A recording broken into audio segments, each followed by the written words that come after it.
The big metal ship came down from the sky with a loud noise. The ground shook when it touched down on the gray planet called Nexus Prime. All around the landing area stood huge buildings that looked like they were made from dark metal and strange, glowing stones. The biggest building of all was the arena, and it looked like a giant monster with its mouth open wide, waiting to eat something. From the ship came many different kinds of beings. Some looked like giant lizards walking on two legs. Some had forearms and skin that changed colors like a rainbow. Some were so tall they had to bend down to fit through the ship door, and some were so wide they barely fit through at all. Every one of them looked strong and mean and ready to fight, and came Kim Hana. She was 12 years old and small for her age.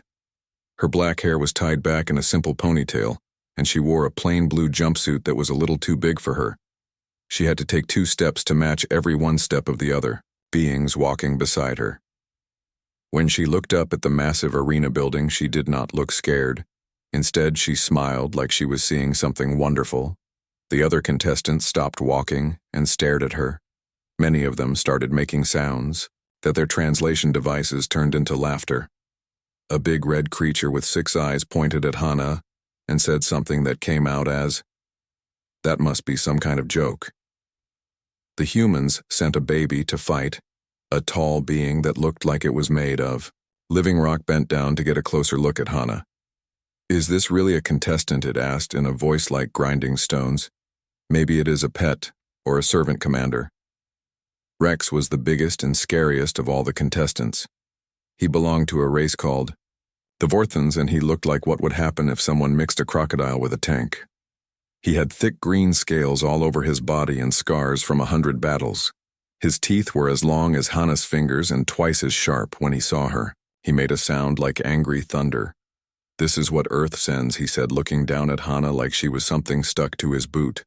A tiny soft thing that should be in school. Learning to read, not here in the arena. Learning to die. Hana looked up at Commander Rex and her smile got even bigger. "Hello," she said in a cheerful voice. "My name is Hana." "What is your name?" The big reptile was so surprised by her polite question that he took a step back. Most beings who met him for the first time either ran away or tried to look tough. This small human was treating him like they had just met at a friendly gathering. "I am Commander Rex," he said slowly, still confused by her reaction. "That is a very nice name." Hana said, "I bet you have lots of interesting stories about your battles. I would love to hear them sometime if you do not mind sharing." The other contestants looked at each other with confusion. None of them had ever seen anything like this before. The small human was talking to the most dangerous warrior in the group like they were going to be friends. This was not how things worked in the arena. People came here to fight, not to make friends. The arena master appeared in front of them without warning. It was a being so old that no one remembered what race it came from. Its body looked like it was made of shadow and starlight, and when it spoke, its voice seemed to come from everywhere at once. "Welcome, contestants," it said to the 100 beings gathered in the landing area. "You have come from every corner of the galaxy to prove who is the strongest, fastest, smartest, and most determined among you. The rules are simple. 100 enter and only 1 leaves as champion." The arena master pointed toward the huge building behind it. "Inside these walls you will face 5 challenges. Each challenge will test a different part of what makes a true warrior. Only those who can overcome every test will earn the right to call themselves arena champion." Many of the contestants nodded and made fierce sounds. They had trained their whole lives for this moment. Some had conquered entire planets to earn the right to be here. Others had defeated armies single-handed. The arena was the ultimate test, and they were ready for it. But Hana raised her small hand like she was in school asking a teacher a question. The arena master turned its attention to her, and for the first time in centuries, it looked surprised. "What do you wish to know?"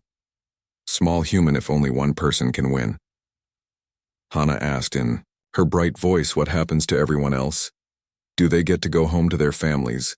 The question made everyone uncomfortable. Most contestants preferred not to think about what happened to the losers. The arena master was quiet for a long moment before answering. "Those who fail. The challenges do not leave the arena." Hana nodded like this was normal information she had expected. "Oh, I see," she said. "Well then, I guess I will just have to make sure everyone gets through together." The silence that followed was so complete you could have heard a pin drop on the other side of the planet. Every contestant, every arena official, every being watching from the observation decks stopped what they were doing and stared at the small human girl commander. Rex found his voice first. "That is not how it works. Little human. This is a competition. There can be only one winner." Hana tilted her head to one side like she was thinking about this. "That seems like a waste," she said. "If everyone here is strong and smart and brave, then everyone here could probably help solve big problems together. My brother Minho always says that when you put good people together, they can do amazing things." The arena master made a sound like distant thunder. "The rules have been the same for 300 years, human child. They will not change for you." "That is okay," Hana said with her same cheerful smile. "I did not come here to change the rules. I came here to play the game.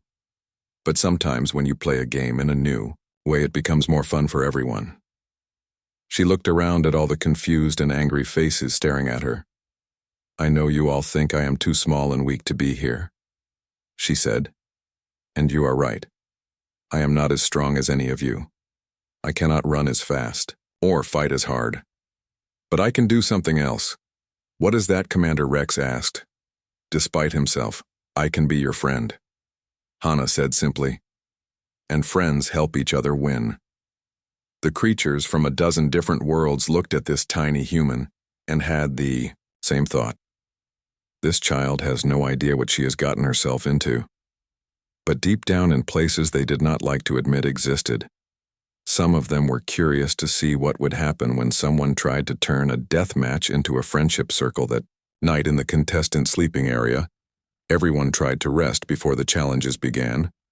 The next morning would bring the first test, and many of them would not live to see the day after. But instead of the usual silence of warriors preparing for battle, the halls were filled with a soft sound. Hana was humming. She sat on her small bed writing in a notebook that looked like it had seen many adventures. Her humming was a simple tune that somehow made everyone who heard it feel a little less worried about tomorrow. Several of the toughest fighters in the galaxy found themselves falling asleep more easily than they had in years. "What are you writing?" Commander Rex asked.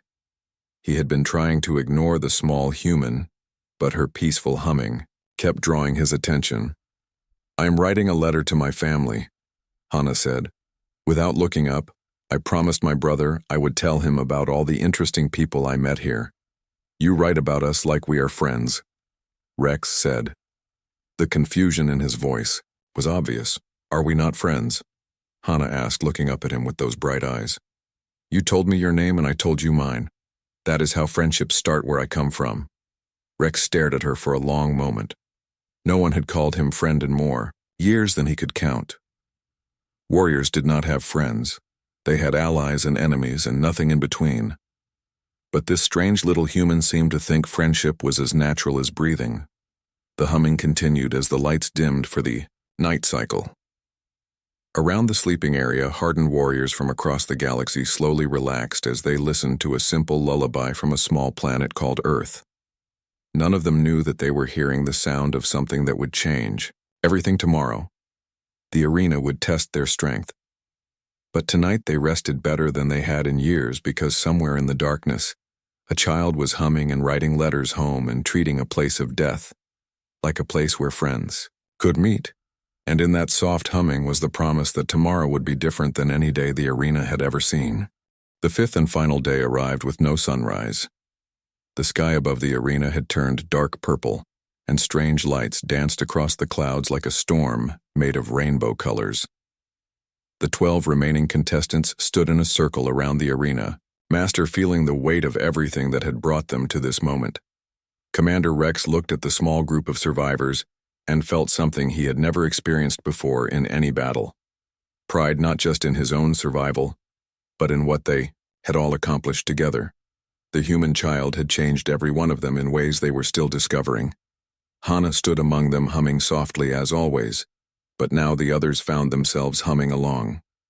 The final challenge is upon you announced. The Arena Master.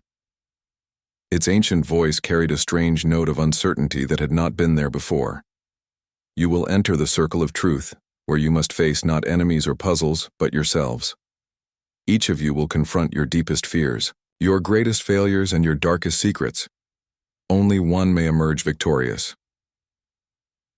The Arena Master gestured toward a simple circle drawn on the ground with silver lines that seemed to glow with their own inner light. The circle was not large enough for all 12 contestants to stand comfortably inside, but somehow they all knew they would have to enter it together. The circle will show you projections that can cause real harm, continued the Arena Master. What you see may not be real, but the pain it causes will be. The challenge ends when only one contestant remains standing, having conquered not just the fears of others, but their own as well. The contestants looked at each other with new understanding. This was not going to be a battle of strength or speed or intelligence. This was going to be a test of who they really were inside the parts of themselves. They tried to hide from everyone else. Commander Rex stepped into the circle first, as the senior warrior among them. The moment his foot crossed the silver line, reality began to twist around him. He found himself standing in the ruins of his home planet, watching the screams of civilians his army had failed to protect. The ghosts of everyone he had been unable to save surrounded him, pointing accusingly and demanding to know why he had survived when they had died. Vera, the crystalline being, found herself surrounded by mirrors that showed every moment of emotional weakness she had tried to forget. Her people prided themselves on logic and control, but the mirrors revealed all the times she had cried in private, all the times she had felt afraid or lonely or unsure of herself. One by one, the other contestants were trapped by visions of their own making Jorak from the fire. Worlds was forced to relive the day he had accidentally destroyed his brother's home in a fit of rage. Bricks from the desert moons watched himself being cast out by his tribe for being too weak to complete their traditional trials. Each warrior faced the parts of their past they had spent lifetimes trying to forget. The circle filled with sounds of anguish and despair. Some contestants fell to their knees, overwhelmed by guilt or shame. Others tried to fight the illusions but found their weapons useless against enemies made of their own memories. The circle of truth was ruthlessly efficient at finding the cracks in even the strongest minds, but Hana remained standing in the center of the circle, waiting for her trial to begin. The other contestants had been consumed by their personal demons, but nothing had appeared to challenge the small human girl. The arena fell silent as spectators from across the galaxy leaned forward to see what fears could possibly torment someone who had smiled through every impossible challenge. Then the illusion formed around Hana, and it was not what anyone expected. Instead of monsters or traumatic memories, the circle showed her a simple scene. Her family back on Earth, sitting around their dinner table with an empty chair where she should have been. Her mother looked tired and worried. Her father kept glancing at the door as if hoping she would walk through it. Her brother Minho was trying to make jokes to cheer everyone up, but his smile looked forced and sad. The illusion spoke with her mother's voice. Why did you leave us, Hana? Why did you choose strangers over your own family? Do you not love us anymore? Did we do something wrong to make you want to go away? For the first time since arriving at the arena, Hana's smile disappeared. Tears began to run down her cheeks as she watched her family's pain. She reached out toward the illusion of her mother, but her hand passed through empty air. The other contestants who were still conscious watched. In amazement, they were finally seeing the human child's breaking point. But then something remarkable happened. Instead of falling apart or trying to fight the illusion, Hana sat down cross-legged in the middle of the circle. She looked directly at the phantom of her mother and began to speak in a voice that was soft but clear. I do love you, she said to the image. I love you so much that I came here to show the galaxy who we really are. Not because humans are stronger or faster or smarter than everyone else, but because we know that strength means lifting others up. We understand that intelligence without kindness is just empty cleverness. We believe that the best way to honor the people who love you is to love other people too. The illusion began to waver as Hana continued speaking. I did not leave you behind, Mom. I brought you with you. Every time I helped someone in the challenges, that was you teaching me to care for others. Every time I found a solution to a puzzle, that was Dad showing me how to think. Every time I stayed happy when things looked impossible, that was Minho reminding me to find joy even when life is hard. The circle of truth began to spin faster, trying to find some fear or shame that could break the human child's resolve. But Hannah had discovered something that no previous contestant had ever understood. The circle could only show you what was already inside your heart. If you came into it carrying love instead of fear, then love was all it had to work with. You taught me that helping others is not a weakness, she said to her family's image. You showed me that caring about people makes you stronger, not weaker. I did not come here to prove that I am better than anyone else. I came to show that everyone is better than they think they are, especially when we work together. The illusion of her family began to smile. The worry and sadness faded from their faces, and they looked proud and happy. Her mother reached out as if to touch Hannah's cheek and whispered, "We love you too, sweetheart. We always knew you would do something wonderful." The images of her family faded gently like a good dream ending with the promise that you will see them again soon. Hannah stood up in the center of the now quiet circle, surrounded by her fellow contestants who were slowly recovering from their own trials. Around the arena, a sound began that had never been heard in 3 centuries of competition. Applause. Not the bloodthirsty cheering that usually accompanied victories, but genuine appreciative applause from beings who recognized they had witnessed something special. The sound grew louder as more and more spectators joined in. The arena master materialized in the circle, its ancient face showing an expression no one had ever seen before, wonder mixed with confusion and perhaps even a little fear. In 300 years, it said, champions have won through strength, speed, intelligence, and endurance. You are the first to win through love. How is this possible? Hannah looked up at the towering figure with her smile restored brighter than ever. Because that is what humans do. We turn competitions into communities. We change challenges into chances to help each other. We transform arenas into places where everyone can discover how amazing they really are. She looked around the circle at the other contestants who were getting back to their feet. Most of them had tears in their eyes, but they were smiling too. I did not come here to prove that humans are better than anyone else, she continued. I came to show that everyone is better than they think they are, especially when we work together. The arena master raised her hand to declare her the official winner. But before the ceremony could begin, something unprecedented happened.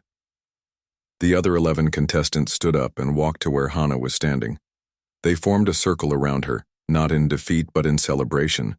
If the human child has won by changing what victory means, said Commander Rex, then perhaps we have all won something today.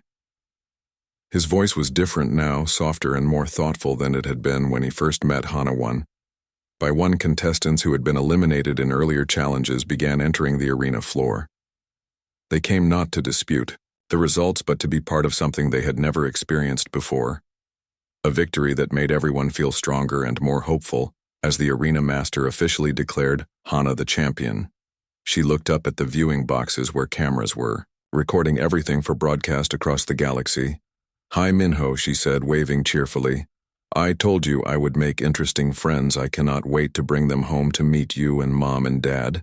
That single moment, broadcast across 1,000 worlds, showed not a conquering warrior claiming victory over the defeated, but a joyful child inviting new friends to meet her family. In that gesture, humanity announced itself to the cosmos, not as another species to be feared or fought, but as the neighbors, who would always leave their door open and set extra places at the dinner table. The arena master looked around at the scene of celebration and mutual respect that had replaced the traditional ceremony of individual triumph. For 300 years, the arena had been a place where beings came to prove their superiority over others. But in 5 days, one small human had transformed it into something entirely. His second day in the arena started with strange music that seemed to come from the walls themselves. The sound was like wind chimes mixed with thunder, and it made everyone feel nervous and excited at the same time. 67 contestants had survived, The first challenge thanks mostly to Hana's discovery about the hidden grooves. Many of them looked at her differently now. Some with respect and others with suspicion. Commander Rex had spent most of the night thinking about the small human he had, fought in wars across 17 star systems and had never met anyone like her. Most warriors tried to defeat their enemies through superior force or cunning. But Hana seemed to want to make everyone around her better and stronger. It was confusing, and a little frightening. The arena master appeared in the center of their sleeping quarters just as everyone finished eating their morning meal. "Today, you face the maze of mirrors," it announced. Its voice echoed strangely, as if it was speaking from inside a deep cave. "The maze will test your speed and your ability to move quickly through changing dangers." All the remaining contestants followed the arena master through more long, dark corridors. The walls here were covered with mirrors of different shapes and sizes. Some mirrors showed your reflection normally. Others made you look stretched or squashed or upside down. A few seemed to show things that were not really there at all. They came to a massive room with walls that reached up into darkness. The floor was covered with what looked like liquid silver that reflected everything like a perfect mirror. In the center of the room was an entrance to the maze itself. The walls of the maze were made entirely of mirrors that moved and shifted, positioned constantly. The maze twisted and turned in ways that hurt your eyes to look at. Walls slid sideways and rotated, and sometimes disappeared completely, only to reappear somewhere else. The reflections bounced back and forth between mirrors, creating endless copies of everything. Somewhere in all that confusion were creatures that hunted anyone who entered the maze. "Your goal is simple," said the arena master. "Reach the center of the maze and claim the golden orb that waits there. You have exactly 1 hour before the maze resets itself. If you are still inside when that happens, you will be trapped forever." The fastest beings in the galaxy volunteered to go first. They were confident that their superior speed would let them outrun both the shifting walls and the hunting creatures. Zix the lightning bolt was first to enter. He belonged to a race that could move so fast they looked like streaks of colored light. Zix shot into the maze like a bolt of electricity. His plan was simple: move so fast that nothing could catch him and nothing could trap him. The watching contestant saw flashes of blue light bouncing off the mirrors as he raced through the shifting corridors. Everyone expected him to reach the center in just a few minutes, but something went wrong. After about 10 minutes, the blue flashes started moving in circles. Zix was lost. The maze was changing faster than even he could run, and his incredible speed was working against him. He was moving too fast to notice the patterns in how the walls moved. A terrible roar echoed from inside the maze, followed by a sound like breaking glass. Then silence. Zix the lightning bolt had been caught by one of the hunting creatures that lived in the maze. His speed had not been enough to save him. Next went the aerial lords, who had wings like giant bats. They flew high above the maze walls, trying to avoid the shifting corridors entirely. But they quickly discovered that the maze had a ceiling covered with spinning blades. Any creature that tried to fly over the walls would be cut to pieces. The phase shifters tried a different approach. They could make their bodies become like ghosts and walk through solid walls. But the maze had been built by beings who understood phase shifting. Some of the mirror walls could shift too, and they became solid, just as the phase shifters tried to pass through them, one by one. The fastest creatures in the galaxy entered the maze and failed. Some got lost in the endless reflections. Others were caught by the hunting creatures. A few managed to find their way back to the entrance, but none reached the center, where the golden orb waited. After watching 20 contestants fail, Hana stepped forward to take her turn. The remaining contestants looked at her with a mixture of hope and doubt. She had surprised them all with the pillar challenge, but this was different. This required speed, and Hana was obviously not the fastest being there, but instead of rushing into the maze, like the others had done, Hana stood at the entrance for several minutes. She closed her eyes and listened to the sounds the maze made. The walls scraped and clicked as they moved. The hunting creatures made soft growling noises as they patrolled their territory. Even the mirrors seemed to sing in high, thin voices. "What is she doing?" asked one of the contestants. "She is wasting time. The hour limit starts as soon as she enters," Commander Rex was watching Hana carefully. He had learned not to underestimate the small human. "She is not wasting time," he said quietly. "She is learning." Hana opened her eyes and smiled. She had figured out something important. The maze was not moving randomly, like everyone thought. It had a rhythm, like a giant clock, or a complicated dance. If you listened carefully, you could hear the pattern in the sounds the walls made. She stepped into the maze, but she did not run. Instead, she walked at a normal pace, but she walked with perfect timing. When a wall started to swing toward her, she was already stepping into the space where it would not be. When a mirror started to rotate, she had already moved to where she needed to go next. The hunting creatures tried to catch her, but she was never where they expected her to be. She moved through their territory like she was dancing to music only she could hear. The creatures would leap at empty air, while Hana calmly walked past them, just out of reach. The watching contestants stared in amazement. They could see her small figure moving steadily through the maze. Her path looked random, but somehow she never got trapped or lost. She moved like she knew exactly where every wall would be before it moved there. "This is impossible," muttered one of the failed contestants. "She is not fast enough to outrun the maze." "She is not trying to outrun it," said Commander Rex with growing respect. "She is dancing with it." 20 minutes after entering the maze, Hana reached the center. The golden orb sat on a pedestal surrounded by mirrors that showed not reflections but scenes from her home on Earth. She could see her family eating dinner and her brother Minho practicing his guitar. The orb was warm when she picked it up, and it hummed with a gentle vibration. The walk back out of the maze was even easier because now Hana understood the pattern completely. She moved in harmony with the shifting walls like a partner in an elaborate dance. The hunting creatures seemed almost friendly, now that they realized she was not fighting against the maze but working with it. When she emerged from the maze entrance, the entire arena fell silent again, but this time the silence felt different. It was not the shocked surprise of the pillar challenge. This was the quiet awe that comes when you see something truly beautiful. "How did you know the pattern?" asked Commander Rex when Hana walked past him. "My grandmother taught me to listen to the rain," she said with her bright smile. "Every rainstorm has its own rhythm. If you listen long enough, you can dance with any storm." The maze was just rain made of mirrors and walls. Several other contestants had been listening to their conversation. One of them was Kira, a female warrior from the Crystal Mountains, whose people were known for their logical minds. "If there is truly a pattern," she said, "then others should be able to learn it as well." Hana nodded enthusiastically. "The pattern repeats every 12 minutes, she explained. "If you count the wall movements and listen to the sounds, you can map out safe paths through almost any section." What happened next had never occurred in arena history. Hana spent the next hour teaching other contestants how to recognize the maze pattern.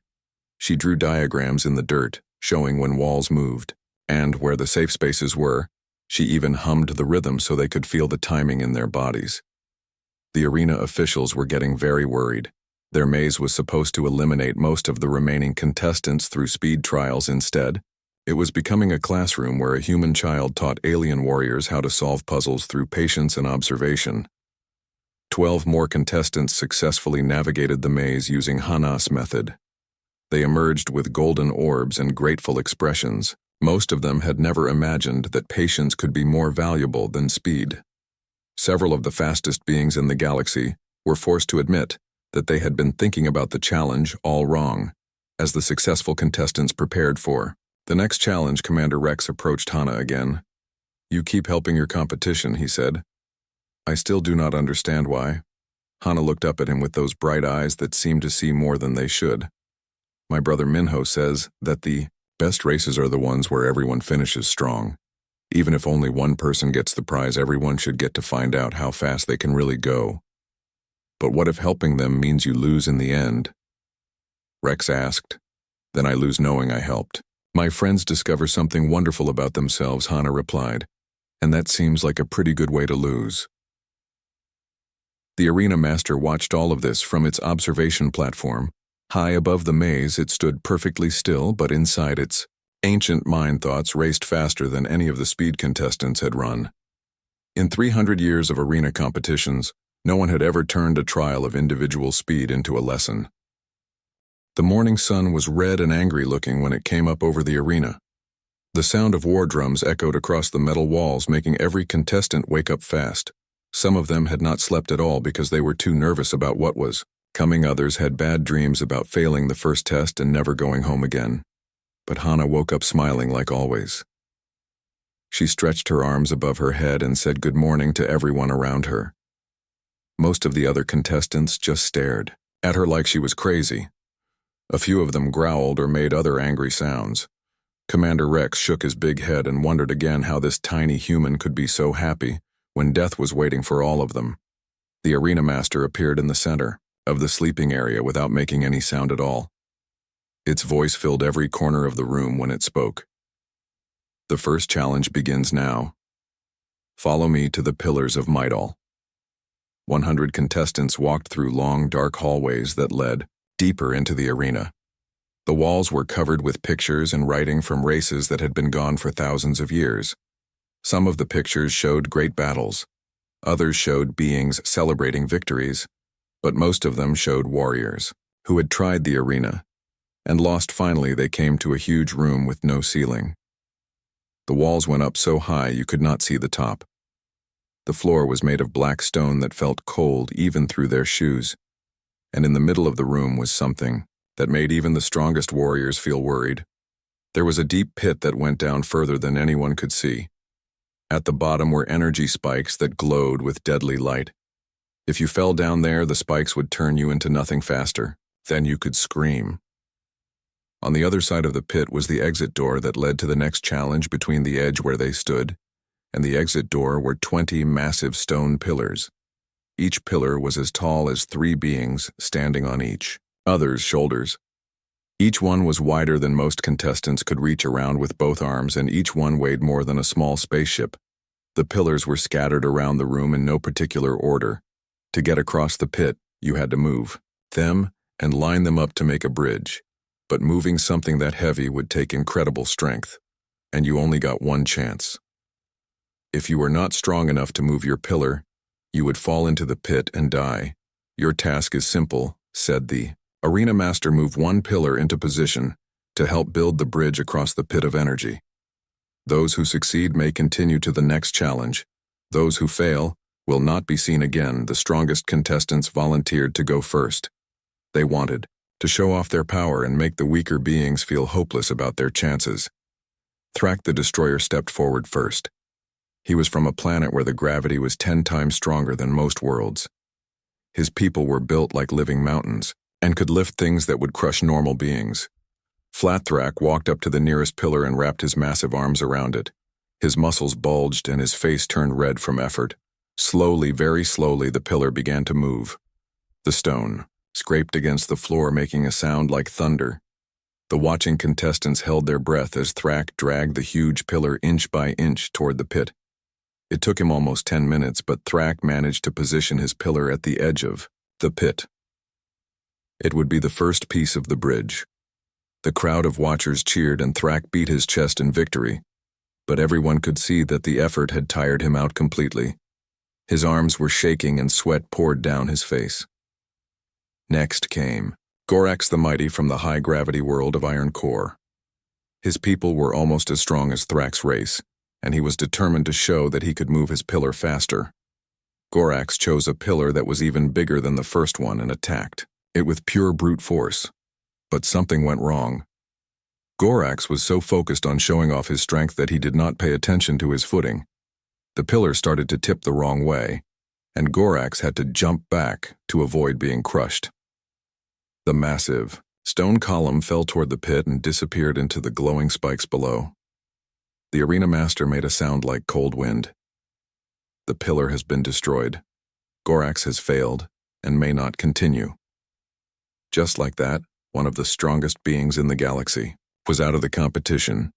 He walked away with his head hanging down while the other contestants tried not to look at him. It was a reminder that even the smallest mistake in the arena could end everything. One by one, more contestants tried to move the pillars. Some succeeded through raw power like Thrak had. Others failed when their strength was not enough or when they made mistakes like Gorax. The number of available pillars got smaller and smaller, while the number of failed contestants got bigger after 2 hours of watching beings strain and struggle and sometimes die. Hana finally stepped forward to take her turn. The entire arena fell silent. Everyone wanted to see what the tiny human would do when faced with a task that required massive physical strength. Hana walked up to one of the remaining pillars. It was not the biggest one left, but it was still 3 times taller than she was, and probably weighed 1,000 times more than her whole body. She looked so small next to it that several contestants started laughing. They thought she was going to give up before she even tried. But Hana did not give up. Instead, she walked all the way around the pillar, looking at it from every angle. She ran her small hands along the stone surface, feeling for something the others had missed. She even got down on her hands and knees to look at the bottom of the pillar and the floor around it. "What is she doing?" whispered one of the contestants. "She acts like she is studying for a test instead of preparing to move a mountain." Commander Rex watched Hana with growing curiosity. He had seen many warriors prepare for battle, but he had never seen anyone approach a strength challenge like this. The small human was treating the pillar like a puzzle that needed to be solved instead of an enemy that needed to be defeated. After several minutes of careful examination, Hana stood up and smiled. She had found what she was looking for, while all the other contestants had focused on trying to overpower the pillars with brute strength. She had noticed something they had all missed. The base of each pillar had small grooves carved into the stone. The grooves were old and worn smooth, but they were definitely there. And when she looked carefully at the floor, she could see matching channels that ran from where each pillar stood to where the bridge needed to be built. The ancient builders of the arena had designed the challenge to be solved with intelligence as well as strength. They had created a system that would let the pillars roll along the hidden channels. But you had to be smart enough to find the channels and use them correctly. Hana positioned herself at the back of her pillar and placed her hands against the stone, in exactly the right spot. She did not try to lift or drag the massive column. Instead, she gave it a gentle but precise push at just the right angle. The pillar began to move. Much more easily than anyone expected, it started rolling along the hidden channel in the floor. Hana walked beside it, guiding its path with small corrections whenever it started to drift off course. She looked like a shepherd guiding a very large and very slow sheep. The watching crowd was completely silent. They could not believe what they were seeing. A 12-year-old human girl was moving a pillar that had challenged the strongest beings in the galaxy, and she was making it look easy. Within just a few minutes, Hana had rolled her pillar into perfect position. As part of the bridge, she dusted off her hands and looked back at the amazed faces watching her. Then she did something that surprised them even more. She called out to the contestants who had not tried yet. "Hey everyone, I found something interesting. These pillars are designed to roll if you push them in the right place. Look for the little grooves at the bottom." Several contestants rushed forward to examine their pillars more closely. Sure enough, they found the same groove system that Hana had discovered. Soon the air was filled with the sound of stone rolling on stone as more and more pillars moved into position. But not everyone was happy about Hana's discovery. Some of the strongest contestants felt cheated. They had wanted to win through pure power. And now this tiny human had shown that the challenge was really about being clever. Others were angry that she had shared her discovery instead of keeping it secret to give herself an advantage. Commander Rex approached Hana as the bridge neared completion. "Why did you help them?" he asked. "You could have let them fail and had fewer competitors to worry about later." Hana looked up at him with that same bright smile. "My grandmother always taught me that when you discover something good, you should share it with others. That way everyone gets stronger together." "But this is a competition," Rex said. "Only one of us can win in the end." Hana nodded. "I know. But that does not mean we have to be mean to each other along the way. Besides," she added, with a grin, "it is more fun when everyone gets to see how clever they can be." As the last pillar rolled into place and the bridge was completed, Hana walked across it with a little skip in her step. She turned back to wave at all the contestants who were following her. The arena officials looked confused and worried. They had never seen anything like this before. The challenge that was supposed to eliminate half the contestants through lack of physical strength had instead become a lesson in cooperation and creative thinking. And at the center of it all was a small human girl who seemed to think that helping your competitors was just as important as beating them. The third day brought a cold wind that howled through the arena like a living thing. 43 contestants remained after the maze challenge, and they all looked different now. Some walked taller, because they had learned they were smarter than. They thought others moved more carefully because they had seen how dangerous it was to rush into things without thinking. But the biggest change was how they looked at Hana. The small human girl had become something none of them expected. In a place designed for individual combat, she had created a community. Most of the surviving contestants now nodded to her respectfully when they passed.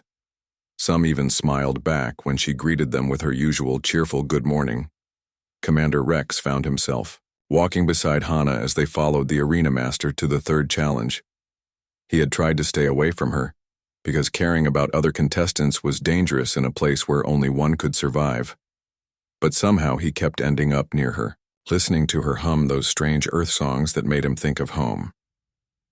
The arena master led them to a room that looked like the inside of a giant crystal. The walls, ceiling, and floor were all made of the same clear material that seemed to glow, with its own light. In the center of the room stood a massive structure covered with symbols and diagrams that hurt to look at directly.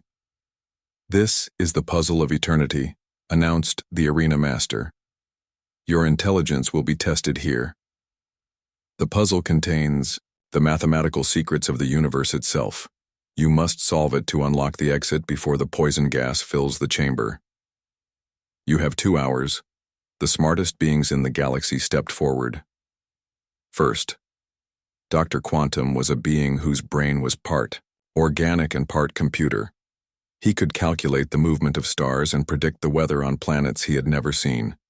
The sage of 9 worlds had memorized the wisdom of entire civilizations and could speak in languages that had been dead for millions of years. They attacked the puzzle with everything they had. Dr. Quantum ran calculations faster than most beings could think. The sage recited formulas and theories from across the galaxy. Others tried to use pure logic or advanced mathematics to break through the puzzle's defenses, but something strange happened. The more they tried to solve the puzzle with pure intelligence, the more complicated it became. New symbols appeared when they solved old ones. The diagrams shifted and changed, creating new problems faster than they could solve the existing ones. One by one, even the greatest minds in the galaxy began to fail. The first wisps of poison gas started seeping into the chamber through vents in the ceiling. Several contestants had to give up and leave through the entrance before the gas could harm them. Hana approached the puzzle when most of the others had already failed. She stood in front of the massive crystal structure and did something that surprised everyone. She did not try to read the symbols or understand the diagrams. Instead, she just looked at the whole thing, like she was looking at a beautiful painting. The other contestants who were still trying to solve the puzzle stopped their work to watch her. This tiny human had found patterns that the smartest beings in the galaxy had missed. Maybe she would find something they had overlooked again. But Hana did not start calculating or reciting formulas. Instead, she sat down cross-legged in front of the puzzle and began to hum. The same soft melody she hummed every night when she wrote letters to her family back on Earth. Something amazing happened. The crystal structure began to vibrate in harmony with her humming. The symbols on its surface started to glow brighter and move in rhythm with the melody. The mathematical formulas rearranged themselves into patterns that looked almost like musical notes. Hana realized that the puzzle was not meant to be solved with cold logic alone. It had been created by beings who understood that true intelligence included both thinking and feeling. The symbols were not just equations, they were also art. The diagrams were not just technical drawings, they told the story of the ancient race that had built the arena. She stood up and began to sing her grandmother's lullaby to the crystal puzzle. The structure responded by singing back in harmonies that had been waiting for centuries to be heard. The poison gas stopped flowing and the chamber filled instead with the most beautiful music anyone had ever experienced.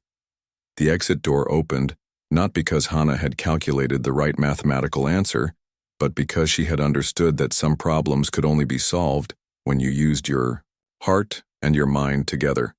The remaining contestants stared at her in wonder as she walked through the doorway, still humming softly. "How did you know to sing to it?"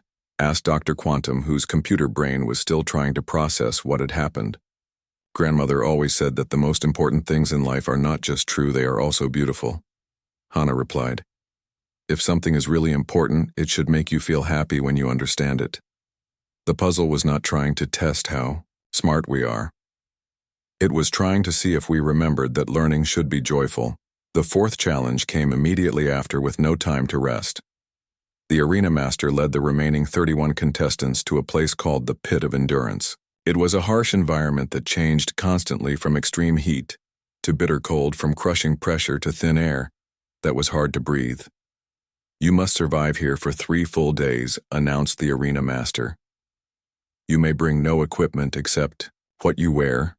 The environment will test your ability to endure hardship and adapt to constant change. Many of you will not survive." The hardiest beings in the galaxy entered the pit with confidence. The ice bears from the frozen world of Frost 7 could survive temperatures that would turn normal blood into solid crystals. The rock eaters from Heavy World could withstand pressure that would crush most creatures into paste.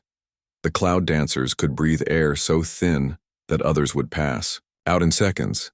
But as the hours passed and the environment kept changing, even these tough survivors began to struggle. The challenge was not just about surviving individual extremes. It was about adapting over and over again to conditions that never stayed the same. Bodies that were perfect for cold became weaknesses when the temperature rose. Bodies built for high pressure became problems when the air grew thin. Hana surprised everyone by not just surviving but actually seeming to enjoy the challenge. When the temperature dropped, she did not fight the cold instead. She found ways to keep her body warm and her mind calm. When the pressure increased, she relaxed and let her body adjust naturally. When the air grew thin, she controlled her breathing and moved efficiently to use less oxygen, but more importantly, she helped others. When she found Jorak, a warrior from the fire world, struggling with the cold cycle, she showed him how to layer his natural body heat more effectively. When Vera, an aquatic being, was suffering in the dry heat, Hana shared techniques for conserving moisture that her grandfather had taught her from his time as a desert survival instructor. By the second day, something unprecedented was happening in the Pit of Endurance. Instead of individual contestants struggling alone, small groups began forming around Hana. She had somehow created a community of mutual support in a place designed to break spirits through isolation. The arena officials watched, in growing alarm. In 3 centuries of competition, no one had ever turned an endurance trial into a cooperation exercise. They checked the rules frantically, but could not find anything that prohibited helping other contestants. The rules had never needed such restrictions because no one had ever thought to try. When a contestant named Bricks from the desert moons began to collapse from heat exhaustion, Hana organized the others to create shade for him. When the cold cycle returned and threatened to freeze several of the warm weather beings, Hana taught them a group technique where they shared body heat. By the 3rd day, the pit had become something it was never designed to be. Instead of isolated individuals fighting for survival, there was a small community working together to make sure everyone could endure. Each contestant still had to survive on their own strength, but they were no longer alone in their struggle. When the challenge ended, 12 contestants emerged from the pit instead. Of the expected 3 or 4, Hana had somehow managed to help most of the remaining survivors last the full 3 days. As they stumbled out into the light, several of the alien warriors looked at the small human girl with something like reverence. "Why did you help us?" asked Vera, the crystalline being whose species was known for having no emotions. "We are your competitors in the end. Only one of us can win." Hana looked tired, but her smile was still bright. "My brother Minho always says that the best way to be strong is to make everyone around you stronger too. Besides, it was more fun with friends." Commander Rex stared at her as they prepared for whatever final challenge awaited them. In his long military career, he had seen many definitions of strength. But he had never seen anyone turn their own power into a gift that made others more powerful. It was the most dangerous and beautiful thing he had ever witnessed. The arena master watched from its high platform as the 12 survivors rested and prepared for the final test.